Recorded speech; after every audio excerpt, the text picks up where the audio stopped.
Hey guys, welcome to my channel. Thanks so much for clicking on this video. So guys, I ended up purchasing a few items from SheGlam and I have been kicking out these videos.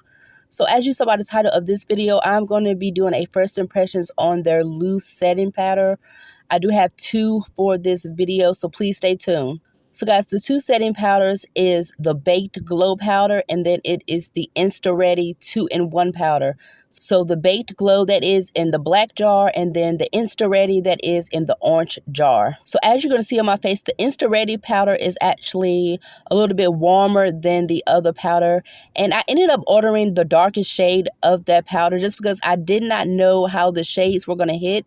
When it comes to these websites, guys, they do be altering these shades, meaning once they get to the deep dark category, they end up making the shades a lot warmer than they are. And they do that to appeal to obviously more skin tones, because I've ordered foundations and concealers where I got them in person and they were pulling beige. They were not pulling how they appeared to be on the website. So that is a thing. So this shade is called Cocoa Loco and that is the darkest shade of that formula. So first you're going to see me apply both of the powders side by side on my forehead. And I'm doing that just so you can kind of see as clear as possible what I'm doing. So when I did that on my forehead, I did use a powder puff. Now guys, when I was pressing it with the powder puff, it really wasn't giving a baked effect for you to see on camera. So you're going to see me come back on camera. You will see the powder sitting on my face. When I did that, I took my finger and actually dipped it in the powder to get that effect. Because the powder puff, it was just pressing and pressing in to where you really couldn't get that effect on camera. And then guys, I am going to go back. Once I get to the under eye, I am going to apply concealer. When I come on camera, I just have foundation on my face. So I'm going to apply concealer under the under eye and I am going to switch to a brush. Because once I was using the powder puff, like I said, it wasn't giving that baked effect.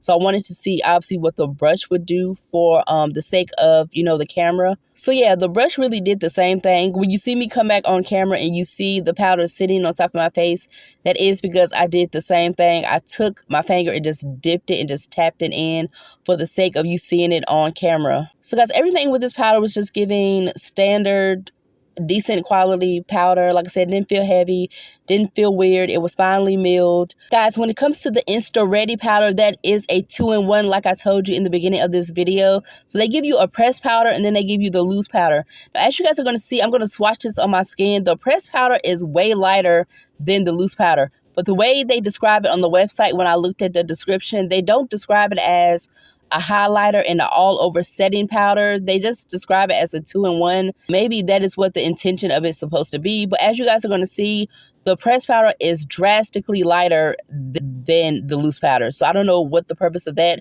But there was something going on with the coloration, meaning with the tones. The way this powder looked to me when I was pressing it in, it was giving very neutral. If you see my face in the beginning when I'm putting it on my forehead, I actually look confused because it's to the point where it blends or it looks so neutralized on the skin that I couldn't really get the tonality of what the powder was giving. So I am going to go outside in natural lighting and I am going to do flashback.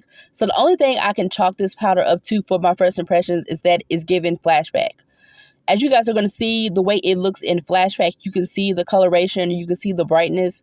In real time, it's to the point where it was just giving so neutral that it's just like I can't see the color. This being a yellow golden powder, it's just like I couldn't get that feel in real time.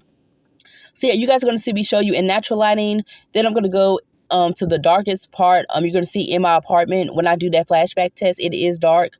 And then you're going to see the last part. I am going to spray it with setting spray to see if that helps with how the ash effect is looking. So guys, you are going to see me spray my face with a setting spray, and I'm doing this just to see, will that make a difference? You can see it's just a slight difference. So remember, in that Insta-Ready powder, the shade that I have is the darkest shade of that collection. So if you are truly dark skinned, given Lupita Nyong'o, if you're giving that true chocolate skin, take that with how that's going to look. But yeah, guys, so like I said, this is the first impressions. Tell me what you think. Like I said, these powders are obviously affordable. Thanks so much, and I will check you guys next time.